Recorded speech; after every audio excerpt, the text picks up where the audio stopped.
Salut à tous et bienvenue dans ce nouvel épisode de French Listen. Je suis Sandra et avec moi aujourd'hui Bernard, notre expert maison en prononciation. Bernard, la forme? Oh, super content d'être là, Sandra.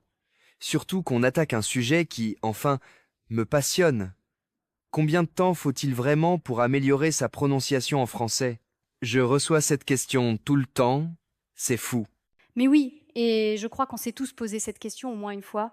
On va essayer d'y répondre sans langue de bois, en partageant nos expériences et quelques petites astuces aussi. Exactement. Et si vous qui nous écoutez, vous avez déjà galéré avec un mot comme grenouille ou rue, eh bien, restez avec nous. Vous n'êtes pas seul. Alors Bernard, j'ai envie de commencer cash. Pourquoi c'est si compliqué? La prononciation du français. Il y a quoi de si spécial? Ce qui frappe surtout, c'est tous ces sons qui n'existent pas dans d'autres langues. Genre, le fameux U, le R, qui gratte un peu, et même le rythme en fait, on n'y pense pas. Mais le français a une musique bien à lui. C'est vrai.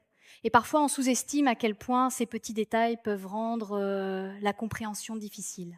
J'ai eu des apprenants qui bloquaient juste sur pain et pain, alors que sur le papier, ça paraît si proche. Ah, mais carrément. Et puis, tu vois, le français adore lier les mots ensemble, faire des liaisons là où on s'y attend pas. Ça déstabilise pas mal au début. Tu viens de toucher un point sensible, les fameuses liaisons. Je me souviens, au lycée, c'était la terreur des examens oraux. Maintenant, la vraie question. Au bout de combien de temps on commence à voir une vraie amélioration? C'est pas magique, hein? Non, pas du tout. La plupart des gens pensent qu'en 2 semaines, hop, on aura un accent parfait, mais c'est plus nuancé. J'ai lu qu'il faut au moins quelques mois pour sentir une différence. T'en penses quoi? C'est à peu près ça. Après, tout dépend d'où tu pars et de ton expo. Enfin, ton exposition quotidienne. Si t'écoutes du français tous les jours, même juste 10 minutes, ça accélère vraiment les choses. Et puis, il y a l'âge qui joue, non? J'ai remarqué que les enfants progressent plus vite, mais pour les adultes, c'est tout à fait possible d'y arriver, juste ça prend un peu plus de temps, peut-être. Ouais, et faut pas se décourager si on a l'impression de stagner. Parfois, il y a des paliers, des moments où rien ne bouge, puis tout à coup on sent un déclic. Ça, c'est magique. Ce déclic dont tu parles, parfois, c'est grâce à une astuce ou une méthode différente. Est-ce que tu as des stratégies à conseiller pour gagner du temps? Ce qui marche bien, c'est d'enregistrer sa propre voix. C'est bizarre au début, je te l'accorde, mais ça permet de repérer direct les sons qui coincent. Autre truc, imiter des natifs. Même si on se sent un peu ridicule, c'est super efficace. Ah ah! Je me revois répéter des dialogues de films, accents exagérés et tout, mais ça aide vraiment à lâcher prise sur la peur de mal faire. Et tu vois, les applis de prononciation, t'en penses quoi? Franchement, certaines sont top. Surtout celles qui te corrigent en temps réel. Mais il faut varier, combiner écoute, imitation et production orale. Et ne pas hésiter à demander à des amis natifs de corriger gentiment. Avoir un retour humain, c'est irremplaçable. Même une petite remarque, peut changer la donne, genre sur une syllabe qu'on prononçait mal, sans le savoir. On parle beaucoup de technique, mais au fond, ce qui compte, c'est la patience et la motivation. J'ai vu des gens abandonner juste avant de réussir leur premier RR bien roulé. Ah oui, cette frustration, je l'ai vécue aussi, mais tu sais, célébrer les petits progrès, ça aide, même réussir un mot difficile, c'est déjà énorme. C'est clair. D'ailleurs, un de mes élèves a posté son premier message vocal en français la semaine dernière, alors qu'il n'osait jamais parler. Il était tout fier, et moi aussi, franchement. C'est le genre de moment qui donne la pêche, non? Et c'est là qu'on comprend que peu importe le temps, le plus important, c'est d'avancer, même tout doucement. Bon Bernard, on arrive déjà à la fin, ce que je retiens, c'est qu'il n'y a pas de recette miracle, mais qu'avec un peu de régularité et beaucoup de curiosité, on progresse toujours. Totalement. Et puis, chaque accent est unique. Ça fait aussi la richesse du français. L'essentiel, c'est de se lancer, même imparfaitement, et de ne jamais arrêter d'écouter. Sur ce, merci à tous de nous avoir suivis sur French Listen. On se retrouve très vite pour un nouvel épisode. N'hésitez pas à partager vos petits succès en prononciation, on adore vous lire. À très bientôt, et continuez d'oser prononcer, même si ça coince parfois. Lâchez rien, et surtout, amusez-vous avec le français. Ne partez pas encore. Regardez maintenant la deuxième partie de l'épisode, elle vous réserve encore plein de conseils utiles et de surprises. Et si ce podcast vous a plu, pensez à vous, s'il vous plaît, abonner et à cliquer sur j'aime pour nous soutenir. À tout de suite dans la suite de l'épisode. Alors Bernard, avant d'entrer dans le vif du sujet, je me disais, est-ce qu'on pourrait revenir un instant sur l'importance de la prononciation ? On a tous connu ce moment où on comprend le vocabulaire, mais personne ne pige ce qu'on dit. Oh, mais ça m'est arrivé des dizaines de fois. Tu sais, la prononciation, c'est un peu la clé pour se faire vraiment comprendre.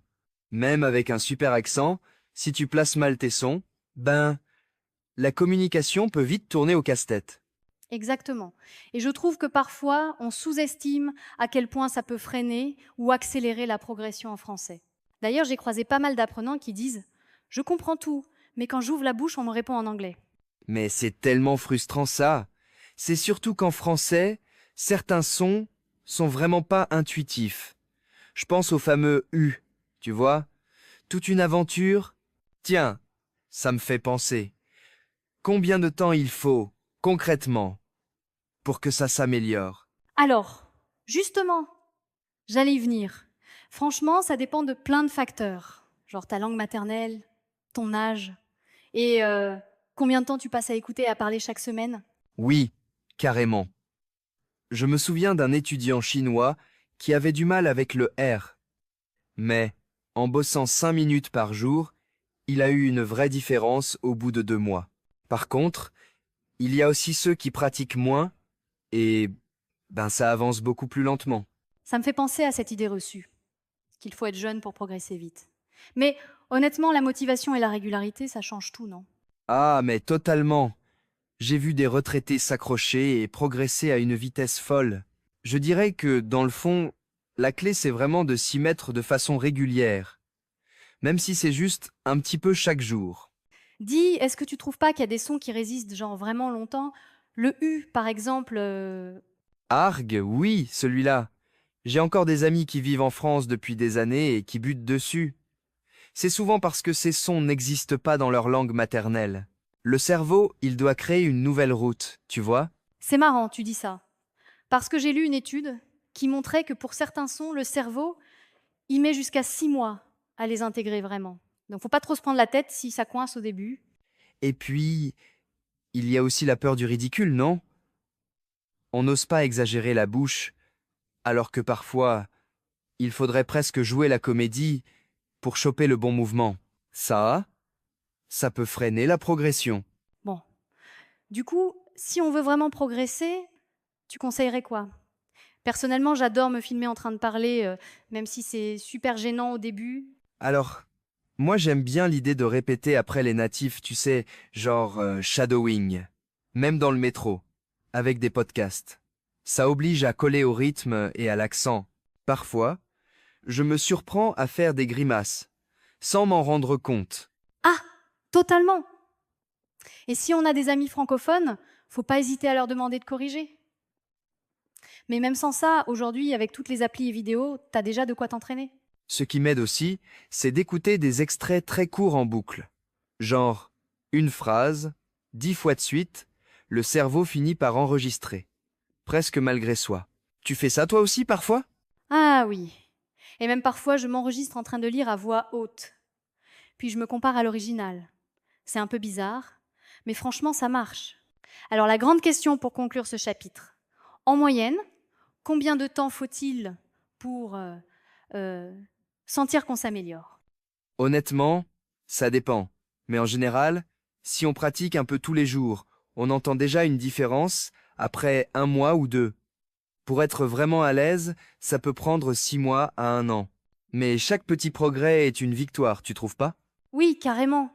Et puis, ce que beaucoup oublient, c'est que la prononciation, ça continue de s'améliorer même après des années. On découvre toujours un nouveau son, une intonation différente.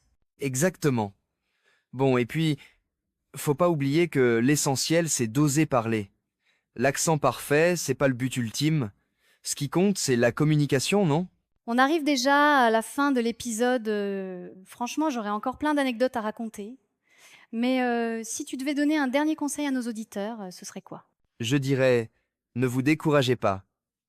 Même si la prononciation semble difficile au début, chaque petite étape compte. Et puis, amusez-vous avec la langue, osez vous tromper. C'est comme ça qu'on apprend. Ah, j'adore cette idée d'amusement. On oublie parfois que l'apprentissage, ça peut être drôle, même quand on galère un peu. Merci pour ta bonne humeur, Bernard. Merci à toi Sandra, et à tous ceux qui nous écoutent sur French Listen. N'hésitez pas à revenir pour la prochaine partie, on aura encore plein d'astuces sympas à partager. À bientôt! Ne partez pas encore. Regardez maintenant la 3e partie de l'épisode qui vous réserve encore plus de conseils utiles et de surprises. Et si vous aimez ce podcast, n'oubliez pas de vous abonner et de cliquer sur j'aime pour nous soutenir. À tout à l'heure pour la suite de l'épisode. Alors, j'ai quelque chose de super intéressant à te demander aujourd'hui. Ça concerne l'apprentissage du français, et plus précisément, la prononciation. Combien de temps, selon toi, faut-il vraiment pour améliorer sa prononciation en français? Ah, la prononciation. C'est une question qu'on me pose souvent. En fait, il n'y a pas de réponse unique, tu vois? Ça dépend vraiment de plusieurs facteurs. D'accord. Quel facteur, par exemple? Alors, premier point, il y a la langue maternelle de l'apprenant. Un anglophone aura plus de difficultés avec certains sons qu'un hispanophone, par exemple. Deuxième point, l'investissement personnel. Combien de temps consacre-t-on à la pratique? Et troisièmement, la méthode d'apprentissage utilisée, et ça, c'est crucial, tu vois. Interessant. Donc, si quelqu'un part de zéro, disons, et qu'il est très motivé, tu estimerais ça à combien de temps, en gros? Si on parle d'une personne vraiment motivée, qui pratique régulièrement, disons au moins 30 minutes par jour, avec une bonne méthode, on peut commencer à voir des améliorations notables en quelques mois. Peut-être 3 à 6 mois pour une prononciation compréhensible et disons, agréable à l'oreille. Waouh! Seulement ça? C'est encourageant. Mais, qu'est-ce que tu entends par « bonne méthode » exactement? Alors là, c'est le nerf de la guerre, n'est-ce pas? Une bonne méthode, c'est une méthode qui intègre plusieurs éléments. Premièrement, la phonétique. Il faut comprendre comment les sons se forment, où placer sa langue, comment utiliser ses lèvres, etc. Deuxièmement, l'écoute active. Écoutez beaucoup de français, et pas seulement passivement, mais en essayant de repérer les sons, les intonations, le rythme. Troisièmement, la pratique orale. Parler, parler, parler. Même si on a l'impression de se tromper au début, c'est essentiel pour développer sa mémoire musculaire et automatiser les sons. D'accord, donc phonétique, écoute active et pratique orale. C'est noté. Mais, est-ce qu'il y a des pièges à éviter, des erreurs courantes que les gens font? Oh là là, il y en a plein. Le premier, c'est de ne pas assez écouter. On a tendance à se concentrer sur la grammaire et le vocabulaire, et à négliger la prononciation. Le deuxième, c'est d'avoir peur de se tromper. On se bloque, on n'ose pas parler, et du coup, on ne progresse pas. Et le troisième, c'est de ne pas se faire corriger. Il faut demander à des locuteurs natifs de nous dire quand on fait des erreurs, et de nous expliquer comment les corriger. Oui, c'est vrai, c'est important d'avoir un feedback. Mais, comment on trouve des locuteurs natifs prêts à nous aider? C'est pas toujours facile. Alors, il y a plusieurs solutions. On peut utiliser des applications d'échange linguistique, comme Tandem ou HelloTalk. On peut prendre des cours de conversation avec un professeur particulier. On peut rejoindre des groupes de conversation en français dans sa ville. Et on peut même, tout simplement, engager la conversation avec des Français qu'on croise dans la rue. La plupart des gens sont ravis d'aider les apprenants, tu sais. C'est bon à savoir. Et, est-ce que tu as des astuces, des petits trucs pour améliorer sa prononciation au quotidien? Des choses qu'on peut faire en dehors des cours, par exemple? Bien sûr. Alors, on peut chanter en français, ça aide beaucoup à travailler le rythme et l'intonation. On peut regarder des films et des séries en français, avec les sous-titres au début, puissants. On peut lire à voix haute des textes en français, en essayant d'imiter la prononciation des locuteurs natifs. Et on peut même s'enregistrer en train de parler, pour s'entendre et identifier ses erreurs. Et, surtout, il faut s'amuser. Apprendre une langue, ça doit être un plaisir, pas une corvée. C'est un super conseil, ça. Merci beaucoup. You. Juste une dernière question. Est-ce que tu penses que tout le monde peut améliorer sa prononciation en français, même si on a un accent très fort au départ? Absolument. Bien sûr, certains accents sont plus difficiles à gommer que d'autres, mais avec de la motivation et de la persévérance, tout le monde peut progresser. L'important, c'est de ne pas se décourager et de se fixer des objectifs réalistes. Et de se rappeler que l'objectif n'est pas de devenir parfait, mais d'être compréhensible et de pouvoir communiquer efficacement. Et puis, un petit accent, ça peut être charmant, tu sais. C'est vrai. Ça donne du caractère. Bon, eh bien, merci beaucoup pour toutes ces informations. C'était vraiment passionnant.